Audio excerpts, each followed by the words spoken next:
मीठे बच्चे, बाप हर बात में कल्याणकारी है, इसलिए जो डायरेक्शन मिलते हैं उसमें आनाकानी न कर श्रीमत पर सदा चलते रहो।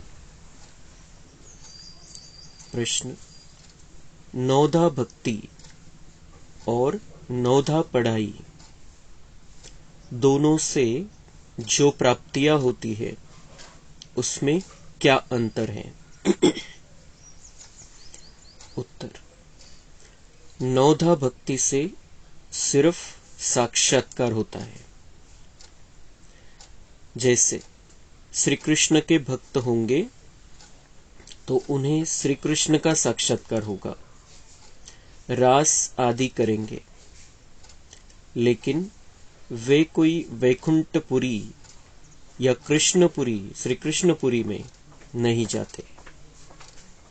तुम बच्चे नौधा पढ़ाई पढ़ते हो जिससे तुम्हारी सब मनोकामनाएं पूरी हो जाती है। इस पढ़ाई से तुम वैकुंठपुरी में चले जाते हो। गीत, आज नहीं तो कल बिखरेंगे ये बादल। ओम शांति। यह किसने कहा कि घर चल? किसी का बच्चा रूठ कर चला जाता है तो मित्र संबंधी आदि उनके पिछाड़ी जाते हैं, कहते हैं रूठे क्यों हो, अब चलो घर। यह भी बेहद का बाप आकर सब बच्चों को कहते हैं। बाप भी है, दादा भी है, जिस्मानी भी है तो रूहानी भी है।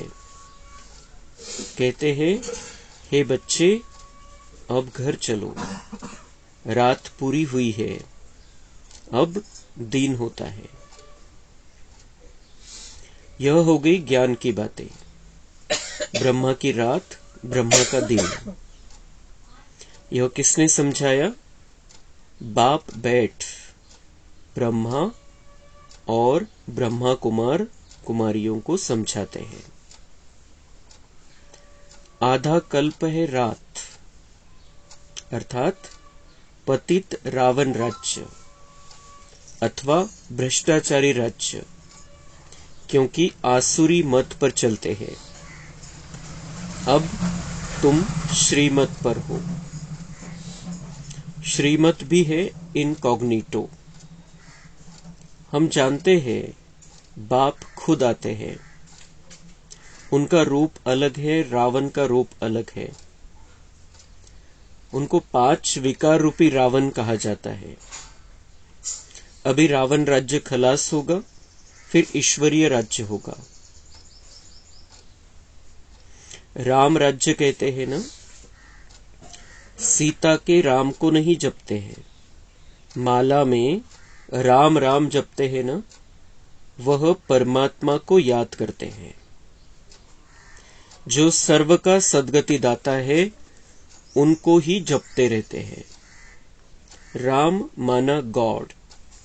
माला जब जपते हैं तो कभी कोई व्यक्ति को याद नहीं करेंगे, उनकी बुद्धि में दूसरा कोई आएगा नहीं। तो अब बाप समझाते हैं, रात पूरी हुई। यह है कर्म क्षेत्र, स्टेज, जहां हम आत्माएं शरीर धारण कर पार्ट बजाती है। 84 जन्मों का पार्ट बजाना है। तो बाबा हमें लेने आए हैं। बाबा कह रहे हैं कि आज नहीं तो कल बिखरेंगे ये बादल, अब घर चल. कोणी घरातून निघून जातो तर बाबा म्हणताय की त्याला मित्रसंबंधी नातेवाईक वगैरे सांगतात की कशामुळे रागवलेला आहे, चल घरी. तो यहाँ पे तो स्वयं बाबा आया है. स्वयं बाबा और दादा दोनों भी हमें लेकर जाना चाहते हैं उस सुंदर दुनिया में. उसके पहले हम जहां से आए थे वहां हमें जाना है, घर जाना है. ये बादल जो है हे जे प्रॉब्लेम आलेले आहे समोर, परिस्थिती आलेली आहे, संकट आहे या दुनियेच्या अंतिम समयाला, तो बाबा म्हणते ये बादल बिखर जाएंगे. और वो किस कारण से बिखरते हे बादल? आभाळ कशामुळे दूर होतं आणि सूर्यप्रकाश कशामुळे येतो? हवा सुरू झाल्यावर.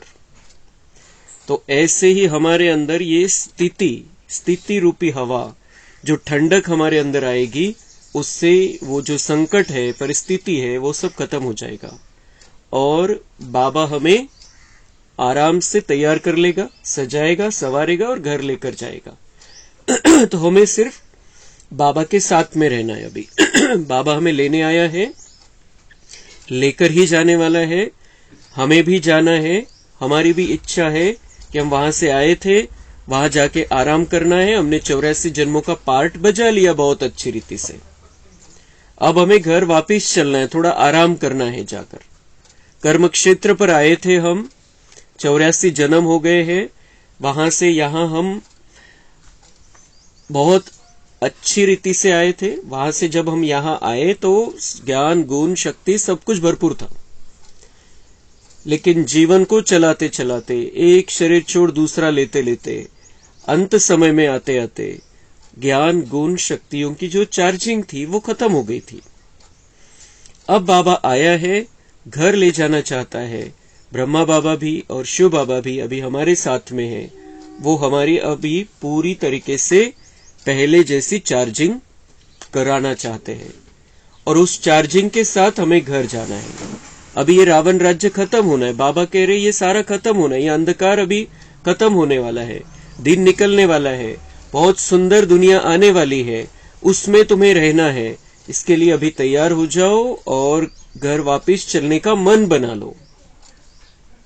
घर वापस चलने का मन बना लो, क्योंकि तुम वहां से आए थे. अभी घनघोर अंधकार है, इस दुनिया में दिन निकलने वाला है, उसके पहले थोड़ा सा चलकर आराम करना है वहां पर.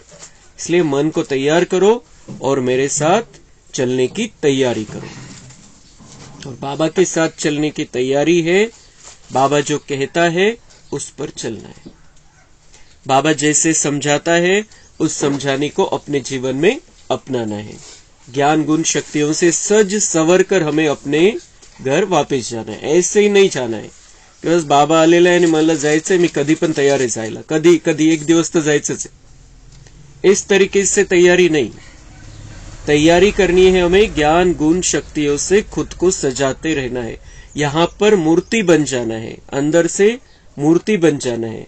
बाबा गुप्त है, बाबा की श्रीमत गुप्त है, हमें भी गुप्त रीति से अंदर ही अंदर अपने आप को तैयार करते चलना है. फिर दुनिया के सामने हमारी प्रत्यक्षता होगी, बाबा की प्रत्यक्षता होगी और फिर हमें जाना है. ऐसे नहीं कि बाबा लेने आए और हम चले, कधी पण तयार आहे. तसं जाऊ तर कुठेतरी प्रजेमध्ये कुठला तरी नंबर लागेल शेवटचा. हमें ऐसे नहीं जाना है. जाना तो है, पक्का है, मनात पक्का आहे. तिथून आलेलो, इथं पाहुणे, इथं पार्ट बजावण्यासाठी आलेलो आहे, नाटक संपायचंय, आता घरी जायचंय. पण त्याच्या आधी मला संपूर्ण रीतीने खूप चांगल्या प्रकारे तयार व्हायचंय, इथंच देवता बनायचंय. तो दूसरी बात बाबा ने कही कि वो जो सबका सदगति दाता है उसकी ही माला सब जपते हैं. कोणाचंही नाव घेताय, मनामध्ये भावना काय असते, तो एक, ते रामाला जपत असतील, श्रीकृष्णाला जपत असतील, त्याला ईश्वर मानून जपतात. तो जब बाबा म्हणते माला जपते हैं, किसी के भी नाम की जपते हैं, तब कोई व्यक्ति उनकी बुद्धि में नहीं रहता. असं भले भक्ती करतील, असं भले म्हणताना म्हणतील, मंदिरामध्ये त्यांच्याच जातील, रामाचा भक्त असेल रामाच्याच मंदिरामध्ये जाईल, खूप परम भक्त असेल तर. लेकिन जब माला जपते हैं, बाबा म्हणतात कोई मनुष्य उनकी बुद्धि में नहीं रहता है.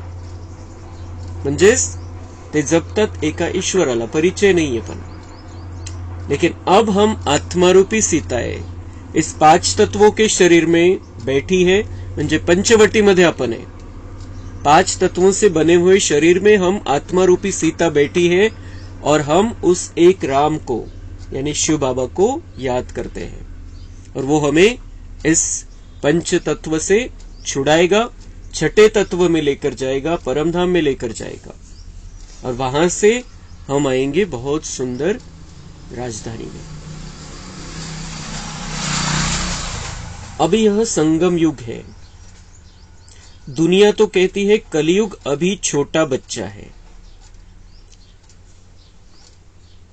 इतकी पत्थर बुद्धी झालेली आहे दुनियावाल्यांची. अभी हम संगम युग में हैं और दुनिया वाले क्या कहते हैं, कलयुग अभी छोटा बच्चा है. म्हणजे एवढ्या सगळी परिस्थिती बघून, एवढ्या सगळ्या जे घटना घडतायत ते बघून परिस्थिती अशी झालेली आहे, वातावरण असं झालेलं आहे, 5 तत्व इतके खराब स्थितीमध्ये, एवढं सगळं असून सुद्धा अजून काय म्हणतात ते, कलयुग तो अभी छोटा बच्चा है. छोटा बच्चा ही इतना दुख देता है तो बड़ा होने के बाद फिर, तो उनकी बुद्धि पत्थर की हो गई है. हमें उस पत्थर बुद्धि को पारस बुद्धि बनाना है. उनको समझाना पड़ेगा और बहुत प्यार से समझाना पड़ेगा, तब उनकी बुद्धि में ये बातें आएगी कि हमें भी संगम युग में चलना है, हमें भी संगम युगी बनकर रहना है.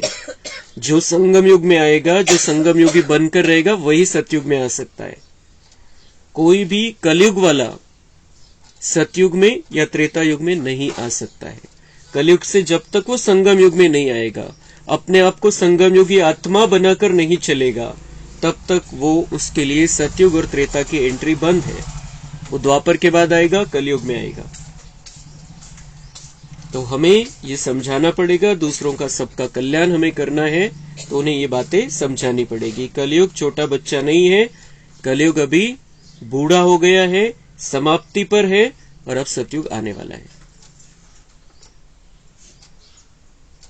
तो दुनिया कहती है कलयुग अभी छोटा बच्चा है. इसको कहा जाता है अज्ञान, घोर अंधियारा. जैसे ड्रामा के एक्टर्स को मालूम होता है कि अभी नाटक पूरा होने में 10 मिनिट है, यह भी चैतन्य ड्रामा है, यह कब पूरा होता है मनुष्य नहीं जानते. त्या नाटकामध्ये काम करणाऱ्याला तर माहिती असतं, बाबा म्हणते की अभी नाटक पूरा होने वाला है, हमको घर जाना है. लेकिन ये ऐसा नाटक है, चैतन्य नाटक है, ऑटोमॅटिक चाललेलं आहे सगळं, प्रत्येकाची सेटिंग आहे, त्यानुसार चाललेलं आहे. पण कोणाला माहिती नहीं कि घरी परत कधी जायचंय, कब पूरा होता है पता नहीं. लेकिन हम जानते हैं, हम बाबा के बच्चे जानते हैं, अब ये नाटक पूरा होने को आया है. लेकिन उसके पहले इसी स्टेज पर हमें आगे के पार्ट के लिए, आगे की सुंदर नया जो नाटक शुरू होने वाला है उसके लिए तैयार भी होना है. इसी नाटक का एक भाग है अगली तैयारी. ये नाटक तो करते आए हम, लेकिन साथ ही साथ इसी स्टेज पर हमें अगले जीवन की, अगले नाटक की तैयारी करनी, जो नए सिरे से चालू होने वाला है. मनुष्य तो घोर अंधियारे में है.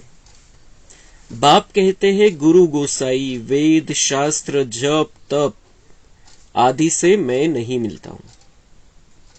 भगवान भी कहता है, बाबा ने भी मुरली में ये बताया और भक्ति मार्ग वालों ने भी अपनी गीता में वो लिख कर रखा कि गुरु गोसाई वेद शास्त्र जप तप आदि से मैं नहीं मिलता हूं.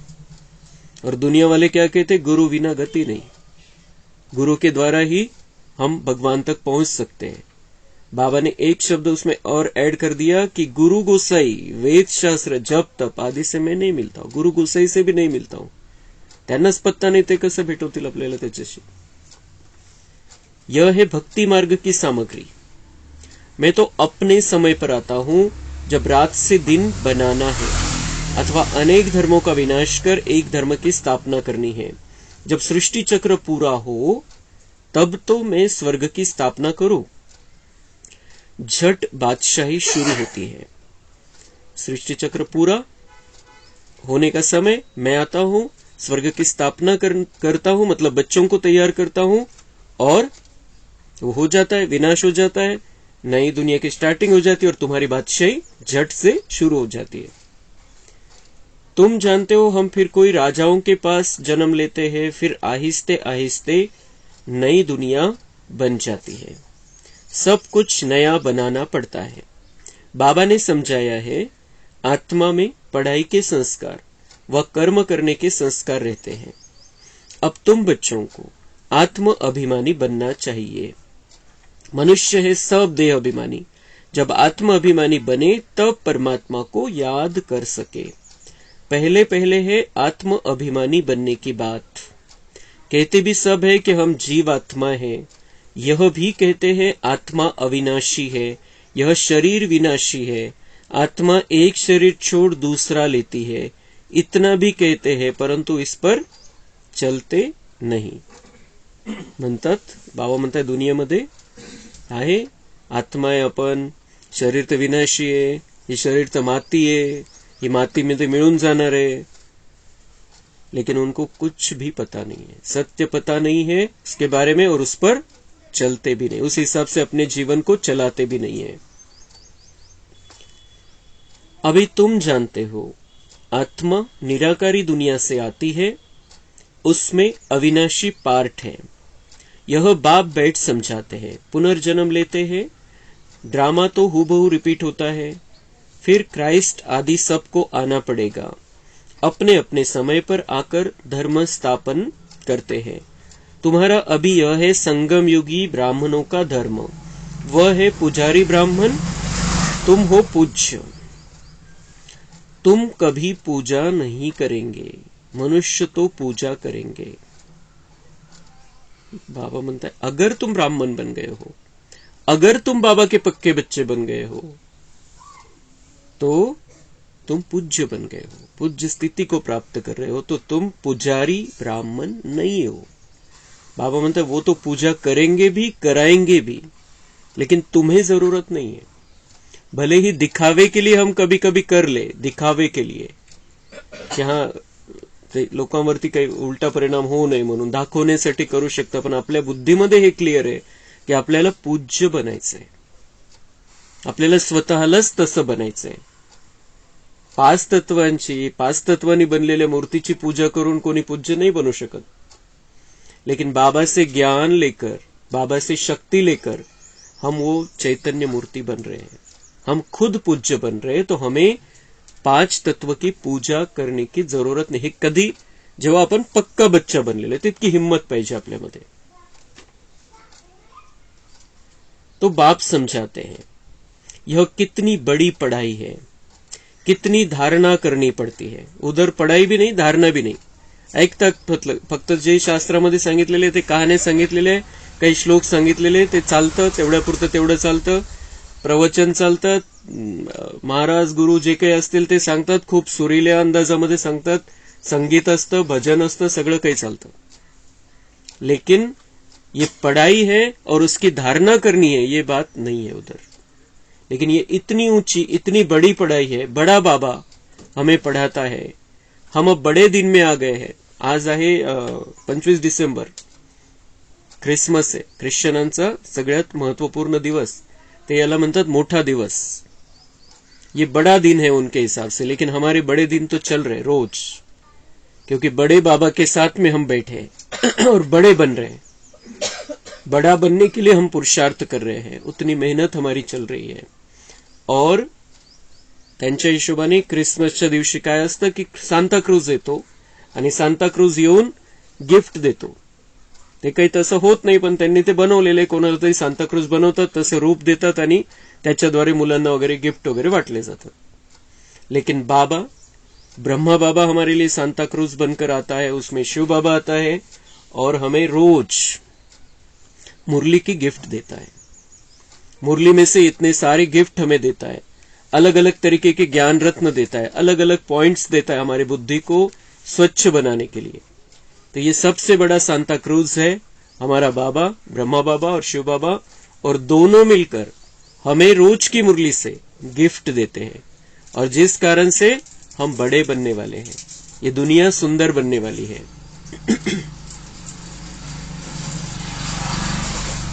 तो ये पढ़ाई है, कितनी बड़ी पढ़ाई है, कितनी धारणा करनी पड़ती है. सिर्फ पढ़ाई नहीं है, इसको धारण करते हैं हम. विस्तार से धारण करने में नंबरवार है. नटशेल में तो समझते हैं बाबा रचता और यह उनकी रचना है. अच्छा, यह तो समझते हो ना बाप है. बाप को सब भक्त याद करते हैं, भक्त भी है, बच्चे भी है. भक्त बाबा कहे पुकारते हैं. अगर भक्त भगवान है तो फिर बाबा कहे किसको पुकारते हैं, यह भी समझते नहीं. अपने को भगवान समझ बैठ जाते हैं. बाबा कहते हैं ड्रामा अनुसार जब ऐसी हालत हो जाती है, भारत बिल्कुल ही लास्ट खाते में चला जाता है, तब बाप आते हैं, तब बाप को आना पड़ता है. जब ऐसी कोणाला काही समजत नाही आपण काय करतोय आणि काय बोलतोय, काही कळत नाही, ईश्वराविषयी काही माहिती नहीं, स्वतःविषयी काही माहिती नहीं, कर्माचा सगळा घोटाळा झालेला है। ऐसे समय पर जब किसी को पाप मुक्ति का सच्चा रास्ता पता नहीं है, किसी भी तरीके से आत्मा में ताकत नहीं भर रही है, ऐसे समय पर भगवान आता है और ये सारी बातें हमें समझाकर हमें तैयार करता है और उस पर चलने की ताकत भी देता है। भारत जब पुराना हो तब फिर नया बने। नया भारत जब था तो और कोई धर्म नहीं था, उसको स्वर्ग कहा जाता है। अभी पुराना भारत है, इसको नरक कहेंगे। नया भारत था, उसमें हम देवी देवताएं रहते थे, वो स्वर्ग था। और अभी इतने धर्म है, इतने पंथ है, इतने साधु संत है, इतने मंदिर है, लेकिन क्या है अभी ये दुनिया? नरक। हमारी दुनिया, जब हम वहां पर देवता थे तब कोई मंदिर नहीं था, हम जहां रहते थे वही मंदिर। अब इतने मंदिर, इतने स्थान बन गए, इतने तीर्थ स्थान है, सब कुछ है, लेकिन ये दुनिया कैसी है? नरक। वहां पूज्य थे, अब पुजारी है। पूज्य और पुजारी का फर्क तो बता दिया है। हम आत्मा सु पूज्य, फिर हम आत्मा सु पुजारी। हम सु ज्ञानी तो आत्मा, हम आत्मा पुजारी तो आत्मा। आप ही पूज्य, आप ही पुजारी। भगवान को नहीं कहेंगे, लक्ष्मी नारायण को कहेंगे। तो यह बुद्धि में आना चाहिए कि वह कैसे पूज्य फिर पुजारी बनते हैं। देखो, यह झाड़ है, इसमें ब्रह्मा ऊपर में खड़ा है। पहले आदि में दिखाते हैं, अभी सब पिछाड़ी में है। जैसे ब्रह्मा पिछाड़ी में प्रत्यक्ष हुआ है, वैसे वह भी पिछाड़ी में आएंगे। जैसे क्राइस्ट है तो वह फिर अंत में आएगा। तर बाबांना सुरुवातीला पण दाखवलेले आणि झाडाच्या वरती पण दाखवलेले कल्पवृक्षामध्ये, ब्रह्मा बाबा को भी। तो ऐसे ही हम भी मूल में है, फिर हम ऊपर भी है, हम नीचे भी है। तो वैसे ही बाबा म्हणता है, अभी आप प्रत्यक्ष होने वाले हो, ब्रह्मा प्रत्यक्ष होने वाला है, वैसे ही क्राइस्ट भी, येशू ख्रिस्त पण अंतमध्ये येईल। परंतु हम पिछाड़ी पानी डाल के अंत में उनका चित्र, परंतु हम पिछाड़ी यानी डाल के अंत में उनका चित्र नहीं दे सकते हैं, समझा सकते हैं। जैसे यह देवी देवता धर्म की स्थापना करने वाला प्रजापिता ब्रह्मा है, अभी झाड़ की एंड अंत में खड़ा है। क्राइस्ट भी क्रिश्चियन धर्म का प्रजापिता है ना। जैसे यह प्रजापिता ब्रह्मा, वैसे वो प्रजापिता क्राइस्ट, प्रजापिता बुद्ध, यह सब धर्म की स्थापना करने वाले हैं। सन्यासियों का शंकराचार्य, उनको भी पिता कहेंगे। वह गुरु कहते हैं, कहेंगे हमारा गुरु शंकराचार्य था। तो यह जो डाल के आदि में खड़े हैं, यह फिर जन्म लेते लेते अंत में आते हैं। अभी सब तमो प्रधान स्टेज में है, यह भी आकर समझेंगे। पिछाड़ी में सलाम करने आएंगे जरूर। उन्हों को भी कहेंगे बेहद के बाप को याद करो। बेहद का बाप सबके लिए कहते, देह सहित देह के सब संबंधों को छोड़ो। यह ज्ञान हर एक धर्म वाले के लिए है। सब देह के धर्म छोड़ अपने को अशरीरी समझ बाप को याद करो। जितना याद करेंगे, ज्ञान की धारणा करेंगे, उतना ऊंच पद पाएंगे। कल्प पहले जिसने जितना ज्ञान लिया होगा उतना जरूर आकर लेंगे। तो बाबा म्हणता है, लास्ट मध्ये तुमचा पार्ट आहे, त्यांचा नाहीये। ते फक्त ज्ञान घेण्या, फक्त सलामी भरण्यासाठी येतील।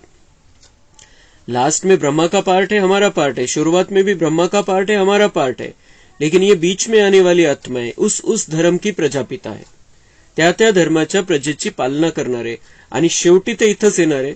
त्यांना पण बाबा म्हणतात, मी हेच प्रेरणा देणार आहे कि मुझे एक परमपिता परमात्मा को याद करो। और फिर इसीलिए वो जब द्वापर में आते हैं तो अपने आप को उन्होंने कभी किसी ने भगवान नहीं कहा।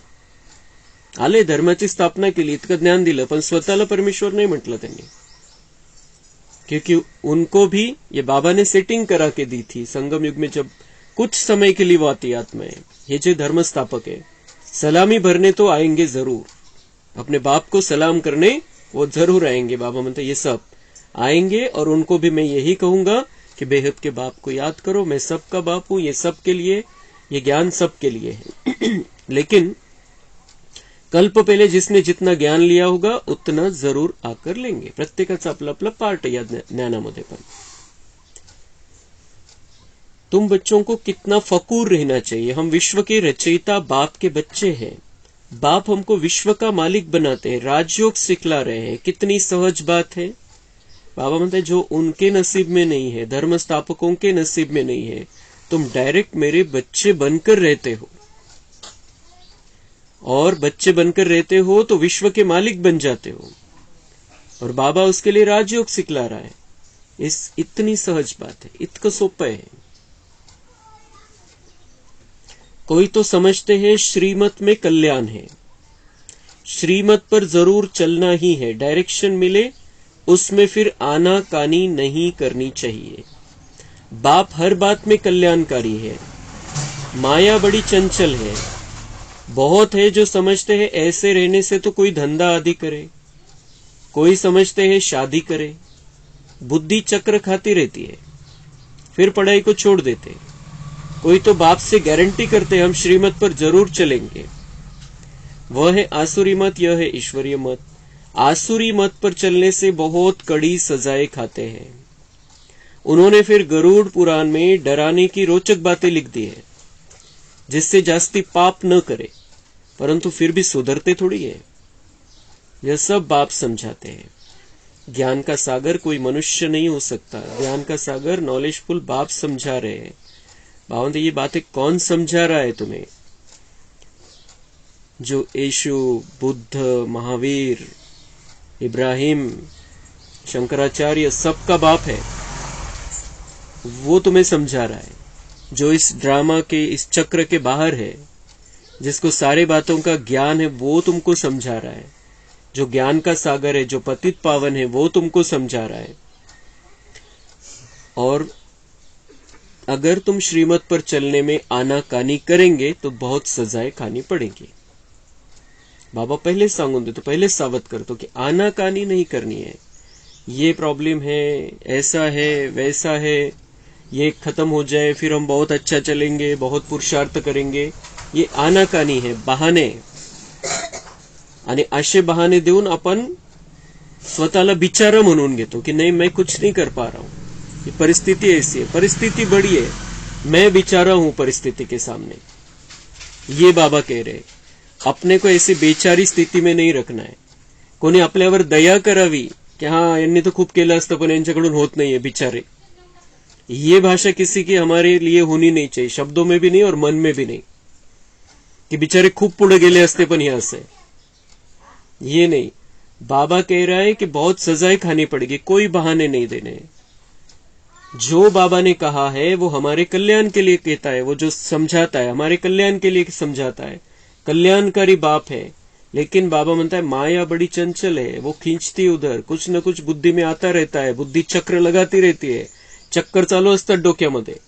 अभी ये करेंगे, अभी ये धंधे को बढ़ाएंगे, अभी शादी करेंगे, अभी ये करेंगे, अभी वो करेंगे, और फिर छूट जाते इस रास्ते से। और बाबा को ये अच्छा नहीं लगता है कि मेरे बच्चे बने और भाग जाए।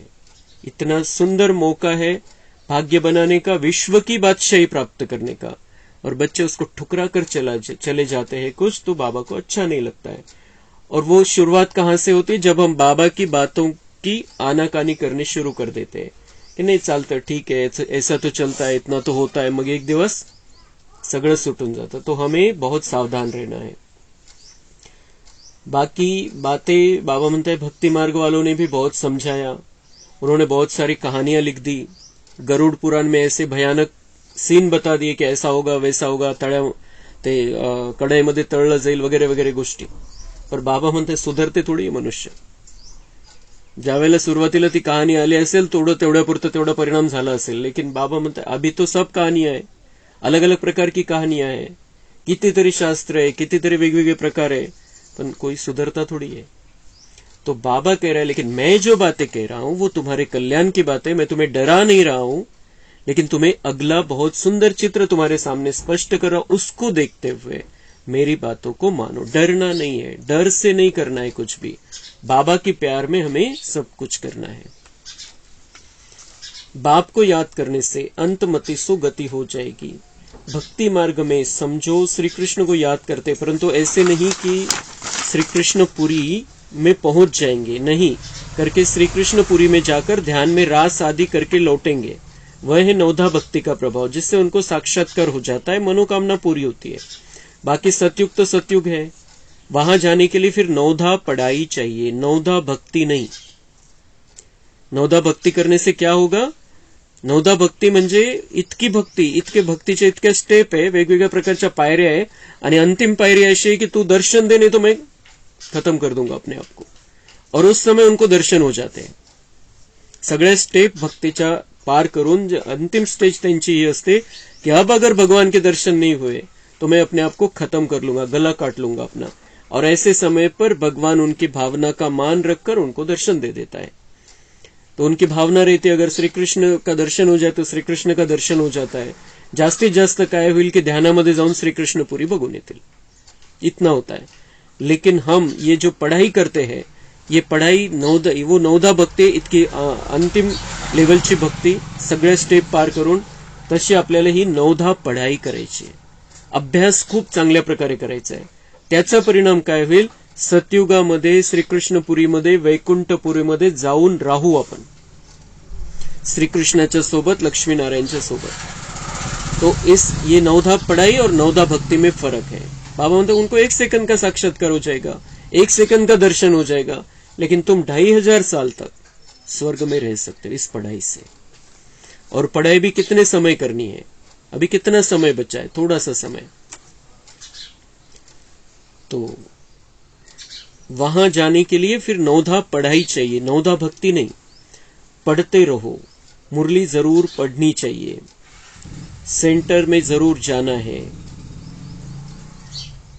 तो नहीं तो मुरली लेकर घर में जरूर पढ़ो, नहीं तो म्हणजे सेंटरवर जाणं जमलंच नाही, आपला क्लास येत आहे तिथं जाणं जमलंच नाही, मजबुरी आहे, एकदम मजबुरी आहे कि नहीं, बिल्कुलच शक्य नहीं। तशा स्थितीमध्ये बाबांची श्रीमत है कि घर पर पढ़ो, लेकिन घर पर पढ़नी है तो कैसे पढ़नी है? बिल्कुल अपने आप को अलग कर देना है। बिल्कुल जैसे क्लास में बैठे ऐसे बैठकर मुरली सुननी है, पढ़नी है। ऐसे नहीं कि काहीतरी चाललेले कामधंदा मग मुरली ऐकतोय आपण, ऐसे नहीं। स्पेशल मुरली क्लास में बैठे ऐसी मुरली सुननी चाहिए। कधी? ज्या दिवशी खूप मजबूरी है। तो कोई को कहा जाता है सेंटर जाओ, हर एक के लिए अलग अलग है, त्याची परिस्थिती, त्याची मजबूरी, त्या दिवशीचा विषय। तो बाबा म्हणते हर एक के लिए अलग अलग है, सबके लिए एक बात नहीं हो सकती। ऐसे नहीं बाबा कहते हैं दृष्टि देकर खाओ तो बस, परंतु बाबा कहते हैं लाचारी हालत में और कुछ नहीं कर सकते तो दृष्टी देकर खाओ। तर बाबांची श्रीमत काय सगळ्यांसाठी की तुम्हाला शुद्ध भोजन स्वीकार करायचंय, शुद्ध भोजन स्वीकार करायचंय। पण कधी, कोणासाठी? बाबांची ही श्रीमत आहे की लाचारी हालत म्हणजे आता उपाशी मरण्याची वेळ आलेली आहे, तर त्यावेळेला बाबा हठयोग नाही सांगत। त्यावेळेला बाबा म्हणतात आता पोटाला काहीतरी तर पाहिजेच। त्यावेळेला, त्या दिवशी, त्या ठिकाणी जेव्हा बिलकुल असं आता सहनच होत नाहीये भूक, तर त्यावेळेला बाबांची श्रीमत काय की दृष्टी देकर खाओ।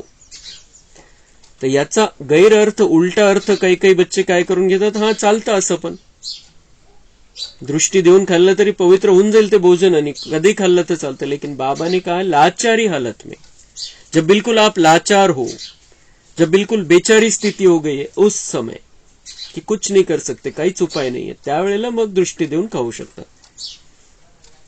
तो हर श्रीमत के बारे में ये सोचना है कि बाबा की श्रीमत हर वक्त के लिए अलग है, हर सिचुएशन के लिए अलग है, कि हठयोग नाहीये म्हणून थोडंसं सहज ठेवलेलं आहे बाबांनी।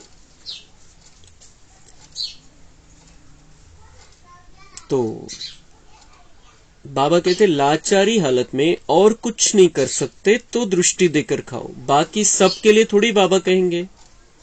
जैसे बाबा कोई को कहते हैं बायोस्कोप में भले जाओ, परंतु यह सबके लिए नहीं है।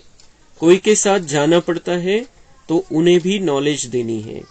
यह हद का नाटक है, यह बेहद का नाटक है। बाबा म्हणता है एखाद्या वेळेला कोणासोबत पिक्चरला जावं लागेल तुम्हाला, समजा जर काही असेल किंवा एखादा पिक्चर तसा असेल किंवा बऱ्यापैकी असेल, किंवा कोणी म्हटलं चला आमच्या सोबत, तुम्ही येतच नाही वगैरे वगैरे वगैरे, तर त्यावेळेला जर मजबुरी म्हणून जावंच लागलं तर त्यावेळेला ऐसे नहीं जाना है, उनको ज्ञान देना है कि ये हद का नाटक हमने देखा, अब हम आपको बेहद का नाटक के बारे में सुनाते। उसमें भी ज्ञान का अप्लाय करना है, उस समय भी सेवा करनी पड़े, असंच नाही जायचंय, सेवा करण्यासाठी जा, ऐसे नहीं सिर्फ देखने के लिए जाना है। श्मशान में भी जाकर सेवा करना है। कुठे गेले तर बुद्धीमध्ये पाहिजे सेवा आहे, कैसी सेवा करू मी याच्यामध्ये। अच्छा, मीठे मीठे सिक्के लधे बच्चों प्रति माता पिता बाप दादा का याद प्यार और गुड मॉर्निंग। रूहानी बाप की रूहानी बच्चों को नमस्ते। हम रूहानी बच्चों की रूहानी बाप दादा को याद प्यार गुड मॉर्निंग नमस्ते। वहां बाबा वहां, शुक्रिया बाबा शुक्रिया। धारणा के लिए मुख्य सार है, बाप की हर बात में कल्याण है, यह समझ निश्चय बुद्धि होकर चलना है, कभी भी संशय में नहीं आना है, श्रीमत को यथार्थ रीति समझना है, आत्म अभिमानी रहने का अभ्यास करना है। ड्रामा में हर एक्टर का अनादि पार्ट है, इसलिए साक्षी हो देखने का अभ्यास करना है। वरदान है, सदा सेफ्टी की लकीर के अंदर परमात्मा छत्र छाया का अनुभव करने वाले माया जीत भव। बाप और आप, यही सेफ्टी की लकीर है, यह लकीर ही परमात्मा छत्र छाया है। जो इस छत्र छाया की लकीर के अंदर है, उसके पास माया आने की हिम्मत भी नहीं रख सकती। फिर मेहनत क्या होती है, रुकावट क्या होती है, विघ्न क्या होता है, इन शब्दों से अविद्या हो जाएगी। सदा सेफ रहेंगे, बाप के दिल में समाये रहेंगे, यही सबसे सहज और तीव्र गति में जाने का व माया जीत बनने का पुरुषार्थ है। स्लोगन है, दिव्य गुणों के सर्व अलंकारों से सजे सजाए रहो तो अहंकार आ नहीं सकता। अव्यक्त इशारे, स्वमान और अभिमान के अंतर को महीनता से करके बोल चाल उठने बैठने में जो अभिमान दिखाई देता है या अपमान की जो फीलिंग आती है, इस अपमान और अभिमान से भी मुक्त बनो। जब अपने बुद्धि के अभिमान, श्रेष्ठ संस्कार, स्वभाव के अभिमान, सेवा की सफलता के अभिमान से मुक्त बनो, तब ब्रह्मा बाप समान संपूर्ण फरिश्ता बन सकेंगे। तो ब्रह्मा बाप समान संपूर्ण फरिश्ता हमें बनना है। उसके लिए जैसे बाबा का जीवन था, वैसा जीवन हमें अपना बनाना है। तो जनवरी मास ब्रह्मा बाबा का खास महीना है, तपस्या का महीना है। तो इस जानेवारी में हम कुछ स्पेशल करेंगे। प्रत्येकाला जेवढं शक्य आहे तेवढे त्यांनी तपस्या करायची जानेवारी महिन्यामध्ये, कारण जानेवारीमध्ये जर सेटिंग झाली तर 2024 आपलं खूप चांगलं जाईल। ब्रह्मा बाबा जैसा बनना है तो ब्रह्मा बाबा कैसे थे ये भी हमें समझना पड़ेगा। जर शक्य झालं तर आपण असं करू, जानेवारी महिन्यामध्ये ब्रह्मा बाबांची जीवन कहाणी घेऊ। 7:30 ते 8 जीवन कहाणी ब्रह्मा बाबांची, 8 ते 8:30 मुरली, असं करू। आणि पॉइंट्स पण येणार आहे मधुबनवरून, प्रत्येक रोज काय अभ्यास करायचा है त्याच्यावरती, क्योंकि हमें जिसको फॉलो करना है उसका जीवन कैसा था ये हमें पता होना चाहिए। बाबा म्हणतात फॉलो ब्रह्मा बाप, तर त्यांनी काय केलं, त्यांच्यासमोर ज्यावेळेला परिस्थिती आली त्यावेळेला त्यांनी काय केलं होतं, त्यावरून आपल्याला बरंच काही शिकायला मिळेल। तर जानेवारीमध्ये आपण बघू अजून तसं 7:30 ते 8:30 जर सगळ्यांची तयारी असेल तर आपण अर्धा तास दोन्ही पण घेऊ। ब्राह्मण जीवन की विशेषता प्रसन्नता है, इसलिए चलन और चेहरे से सदा प्रसन्नता की झलक दिखाई दे। चाहे कोई गाली भी देता हो तो भी चेहरे पर दुख की लहर न आए। ऐसे अप्रसन्नता मुक्त बनो। सर्व प्राप्तियों की स्मृति सदा प्रसन्नचित्त बना देगी। अच्छा, ओम शांति। कम बोलो, धीरे बोलो,